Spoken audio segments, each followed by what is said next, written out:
My name is Susan Hood. Welcome to my office. This is where I write all my books. Today I'm here to talk about Ada's violin and take questions from Bluebonnet readers. Miss Hood, I'm John Mobley, and I have a couple questions. When did you first hear about the Recycle Orchestra, and why did you choose to write about it? I first heard about the orchestra on the news. 60 Minutes did a wonderful piece about the orchestra, and the minute I saw it, I fell in love with these kids. The news story focused on the conductor of the orchestra, this man, Fabio Chavez. But for a picture book, I really wanted to talk to one of the kids.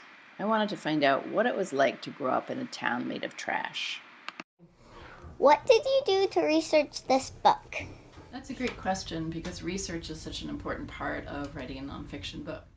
I think the first thing I did was scour the internet looking for news articles about the orchestra. I watched videos to hear the orchestra play. But to write the best book, I knew I had to talk to one of the kids living on the landfill. At first, it seemed impossible. I couldn't afford to travel to Paraguay. The town is a poverty-stricken slum that has no mail and very little electricity. I had no idea if anyone had a telephone or a computer or access to email or Skype. And worst of all, I don't speak Spanish, and no one in the orchestra speaks English. I knew I needed help. I hired a translator and asked 60 Minutes if they could put me in touch with Fabio Chavez, the conductor of the orchestra. It turned out that he did have email and Skype, so I did several rounds of interviews with him and later with Ada online. Each interview was quite a process. I had to write the questions in English, have them translated into Spanish, and wait to get the answers. At the time, the orchestra was crisscrossing the globe giving concerts, so it might take weeks or even months for Ada or Fabio to get back to me. Their answers came back in Spanish, so I had to have them translated into English so I could understand them. Then, of course, their answers resulted in more questions, and we had to start the whole long process all over again. Most of your books are fiction. Why did you decide to write a nonfiction book?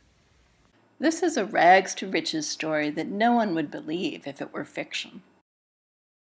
Would you believe anyone could make violins out of baking pans and forks, or clarinets out of pipes, buttons, and keys? I'd never believe kids living on a trash heap could become world-famous musicians, or movie stars in their own film.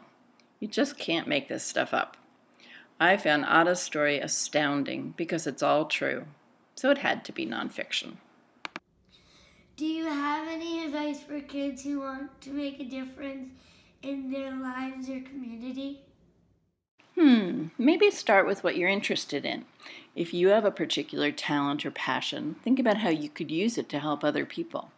Fabio and Ada were interested in music, and they used it to change their lives and so many lives around them.